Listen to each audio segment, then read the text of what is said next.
Well, welcome back, family. Today, this is Sharon, and today I promised you that I would come back and talk about what it means to be a man. Last time, I think we talked about so you think you're a woman, and I told you I'd be back, and here I am. I'm back to go over that with you. Okay, so I think the best example of a man is Jesus. I call him Yahshua. The world calls him Jesus. So he's your best role model for a man. And I know there's no way a human can be like Jesus, because Jesus was not only man, but he was God. Well, not was, he is. He was fully man and fully God. So there's no way you can meet his standard, but he's supposed to be an example and a role model for you to try to follow. So I know last time when I did So You Think You're a Woman, I said a man cannot be a woman. And so this time I'm going to say a woman cannot be a man. She just can't. She can pretend to be a man. She can even go through and get the surgery to try to be a man, but she's not going to be a man because a man has this inherent um, mindset that was given to him by God. A woman cannot think like a man. And God gave man authority and gave him strength. A man is a lot stronger than a woman. A man and a woman can be the same size, but the man is stronger than the woman. And God built in endurance in the man. He can do strenuous work longer than a woman can. And he just built different. A man thinking is a lot different than a woman. And a woman is more emotional where a man is not. So you can go get your surgery, women, and so you can try to be like a man, but you would never be a man. Never. Okay, now we said Jesus should be our role model. Let's go over some of the things that Jesus modeled in front of us. Jesus was strong, but he was humble. He didn't use his strength as a way to beat people down and control people and dominate over people. He had the ability to do it, but he was strong. But he was humble and meek. And all that means is he had his strength and his power under control. Not that he didn't have it, he had it, but he had it under control. And he was unmovable in his mission. He had a mission and he was unmovable. He came to earth to fulfill the purposes that God sent him to do, and he was unmovable. He did not let even his apostles sometimes try to sway him from doing his fulfilling his mission, but he was not. He did not allow them to stop him and get in his way. He just called them out, and that's what a real man. He has a mission for himself and his family, and he will stick to that mission. First, before you get a mission and a vision, man, you should pray for wisdom. You should pray for wisdom so you can make the right decisions. So the mission that you set yourself and your family on It's a God-inspired mission. And you will accomplish what it is that you are trying to achieve from that mission. And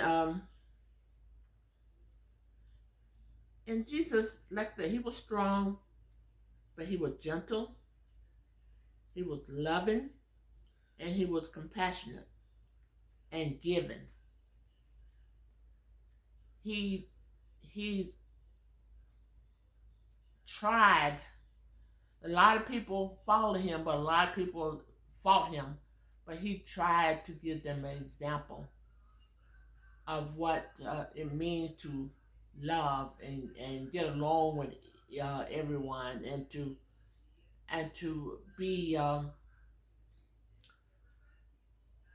be teachable.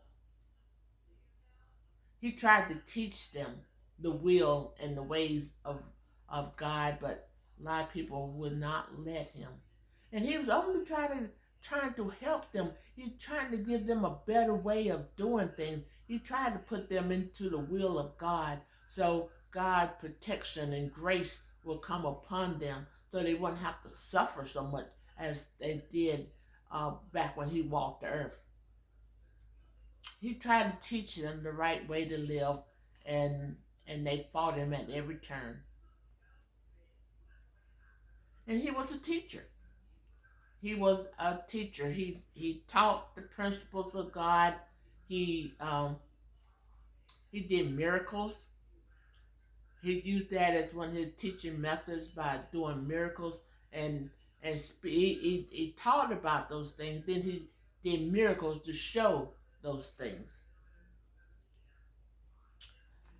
And a real man. A real man is not a womanizer. He does not go out there and see how many women he can go through. I mean, as if that he's supposed to win a trophy by doing that. If you're going to be married, and I'm just telling you, if you want to be married, make sure that is what you want. Don't get married and decide you want a couple of chicks on the side. If that's your game plan, just stay single. Stay single until you're ready to give up all that mess. Don't pull somebody else into your mess. Don't try to have your cake and eat it too, as they say. Know what it means to be a husband. You don't do that. You don't call yourself married and running around with other women. Just stay single. Why would you want to get married if you're not ready to be faithful and loyal to one woman? Why? What is the purpose of that? What will you gain by getting married when you know that you're not ready to commit? That's a waste of time. And you're not controlled by drugs and alcohol. Oh, drugs and alcohol have destroyed so many people. Not only men, but women too. And these days, teenagers. Drugs and alcohol is a death sentence. So many people have died from drug overdose. And they use drugs and alcohol to escape the real world. And why do that? Why do that? Just if you would commit to God, come under His grace, and live your life according to His principles, you wouldn't have to do that. There wouldn't be anything to escape from. But people are not willing to do that. And you cannot have a successful marriage if you are a drug addict or alcoholic.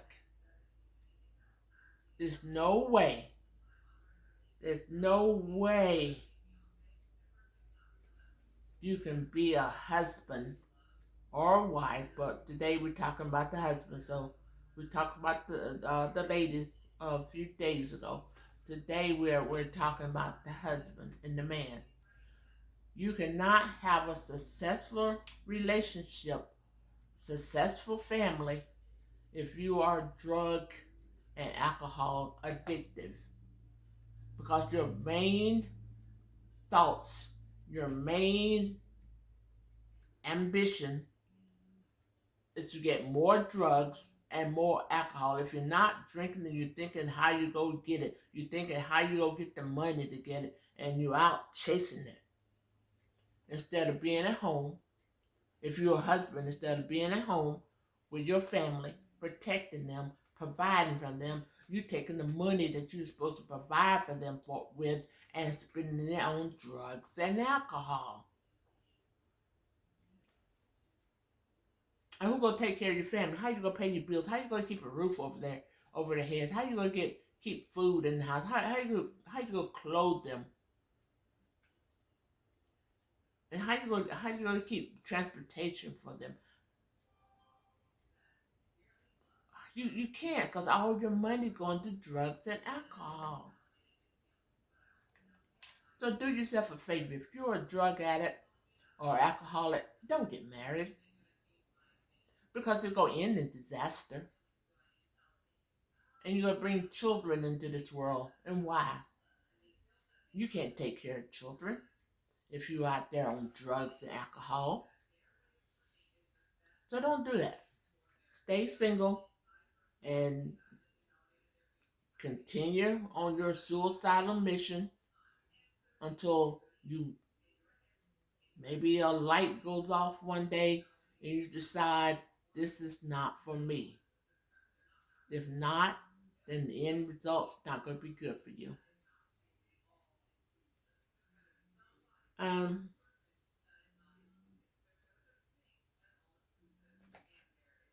a man does not bring harm. He does not bring harm and shame and violence into his home. He doesn't molest his children. He don't beat his wife. He don't abuse and neglect his duties as a husband and a provider. And if you know you got anger issues, and you know that, you know if you have anger issues or not, then please don't get married, because it's not going to end well for you. Your marriage is not going to end well for you. It won't be successful. If you're using your wife as a punching bag every time you get mad, and you do that because you don't know how to process stress and anger, instead of processing it in a positive way, you punch people, kick people, hurt people. Learn to work on yourself and your anger issues before you get married or find yourself into a committed relationship.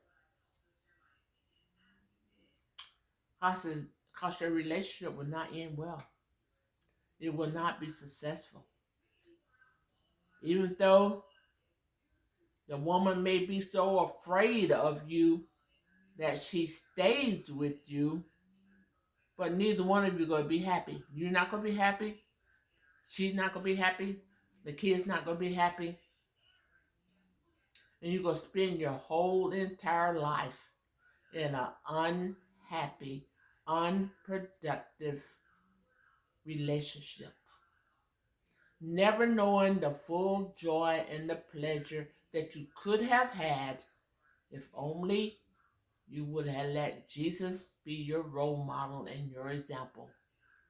Jesus did not go around punching, kicking, scratching, biting, breaking bones. He didn't do none of those things. And why do you think you can beat somebody's head in and then turn around and say you love them. How much sense does that make? I mean, one minute you telling me you love me, next minute you kicking me in the ribs and breaking my ribs and breaking my arm and blacking my eyes and breaking my nose and knocking out my teeth and putting knots on my head. Is that love? Where did you get that definition of love? I know you probably saw your father or somebody do that and you thought it was right. You saw it being done wrong for so long that it became right to you. You thought in your little twisted mind that you thought this is how you deal with stress and anger by hurting other people around you, then expecting them to love you. You need therapy. And not only do you need therapy, you need Jesus. Because your thinking has been twisted and you think this is how you're supposed to act and how you're supposed to treat your family. The scripture said to love husbands, love your wives as Christ loved the church. You didn't see him going to church and doing that. And when you get married, you and your wife become one. So if you're hurting her, you're hurting yourself. But you've been hurt and confused and twisted so long that you don't realize what you're doing. You don't realize just how wrong it is in what you are doing. And these days it's a crime. You can go to jail for that. I know back in the day you used to beat your wife and nothing happened to you. Nothing will happen to you because they figure it's your right to beat your wife. But it's not like that anymore. You go to jail. You can go to jail for doing that.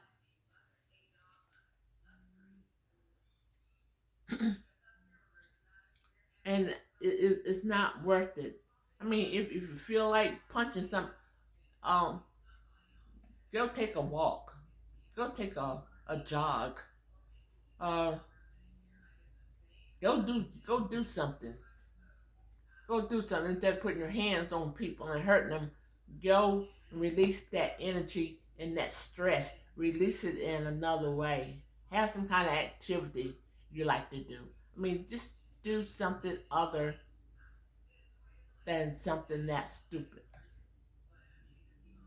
Because you won't want anybody beating you upside the head, keep breaking your ribs, breaking your arms, busting your nose. You won't want anyone to do that to you. So if you don't want anyone to do that to you, then don't do it to others.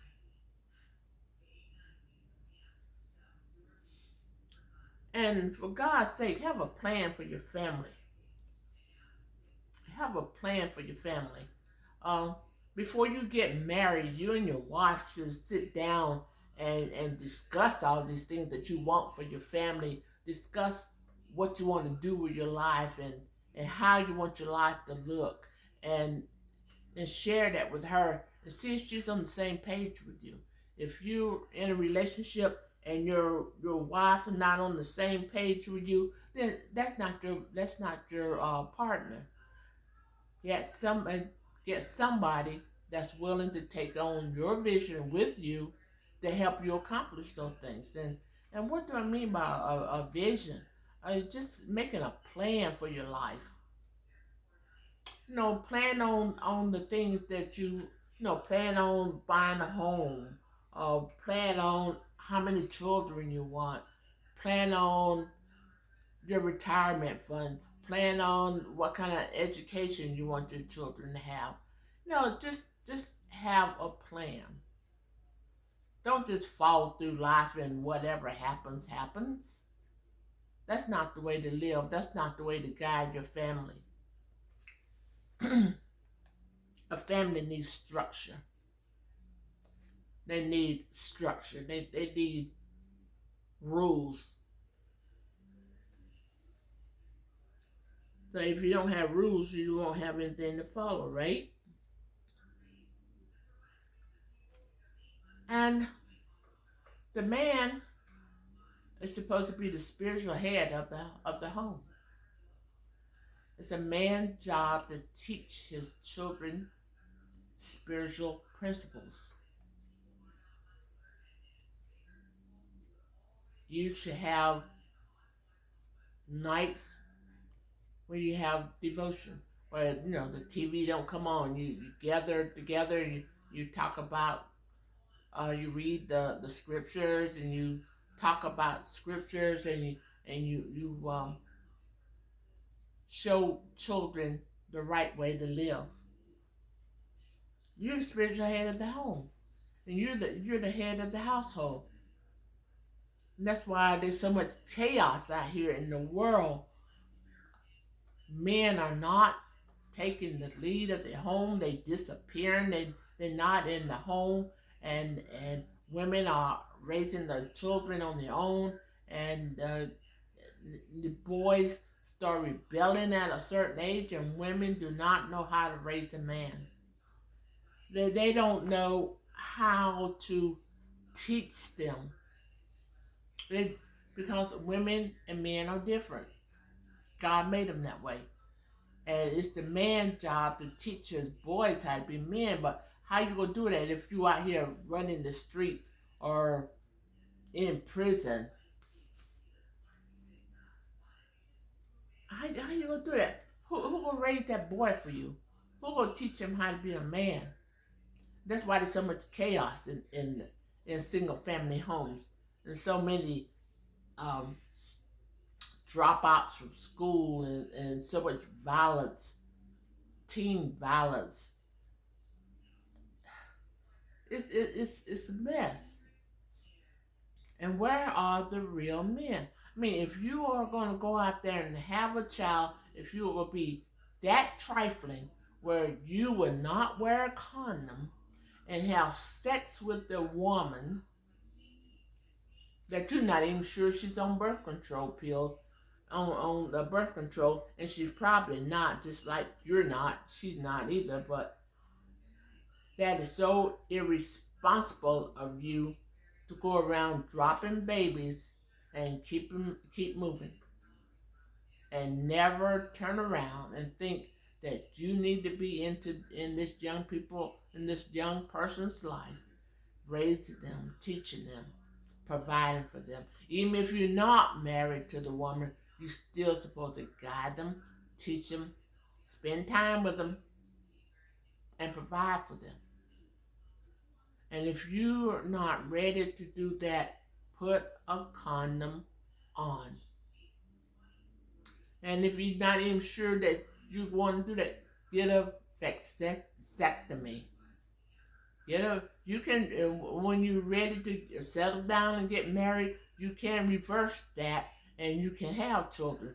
But if you get that procedure done, then you don't have to worry about getting anyone pregnant. But you still should wear a condom because there are diseases out here. Learn how to protect yourself. Don't go around dropping babies like puppies and then just walking away. Don't do that. Why would you want to do that? Please tell me, why would you want to do that? Why would you want to get people pregnant, women pregnant, and then just walk away and act like they're nothing? I mean, you don't know anything about them. You don't know what they likes are and what they want to be, their dreams. You don't even, a lot of them don't even know what school they go to. You don't know anything about them, and you don't care to know anything about them. Don't be like that. Don't be like that. It's time to shape up. Shape up.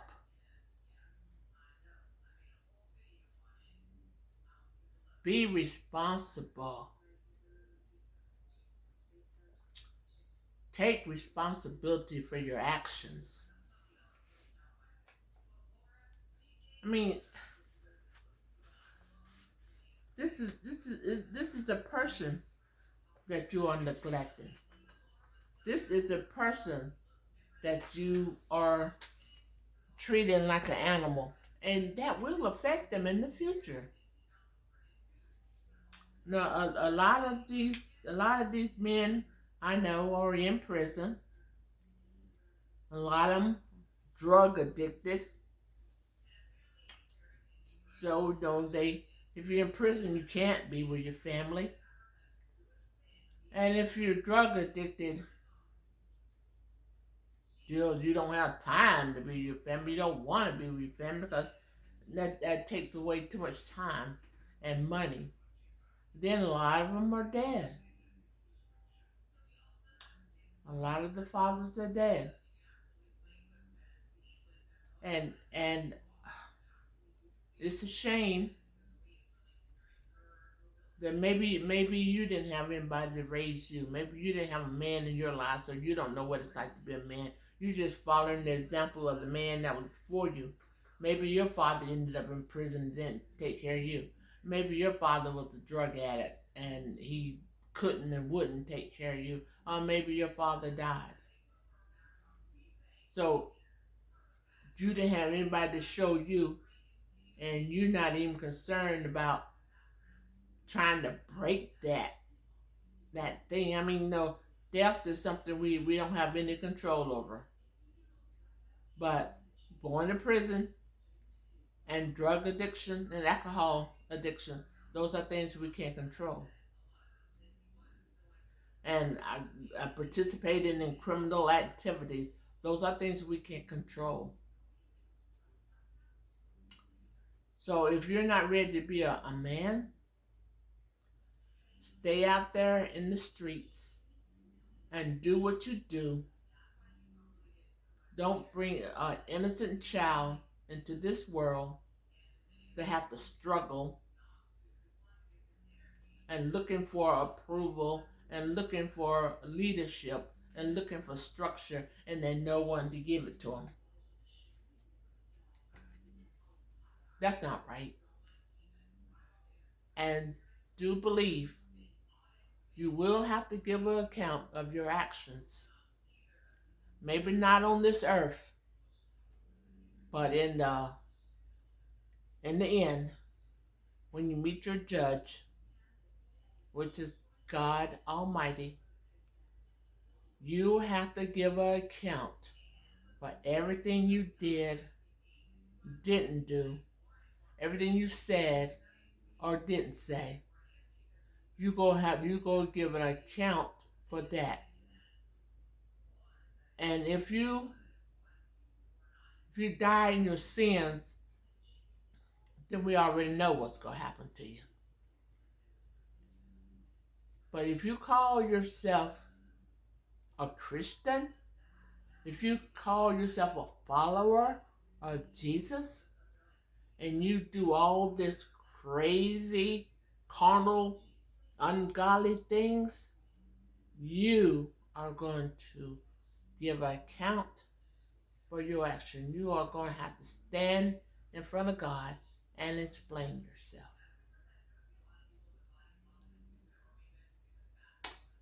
So think, think, think before you do, because it will come back. It will come back. You will see it again, and you will answer for it. So that's all I have today for you. If you like it, give us a thumbs up. Share it. Share it with other people. And subscribe. If you're not a subscriber, please subscribe. And leave a comment. Whether you subscribe or not, leave a comment. I like to know what you're thinking, and I like for you to give me some feedback on what I'm doing or what I'm not doing, or what you would like me to do. Just give me some feedback. And until next time, I'll talk to you later and be blessed.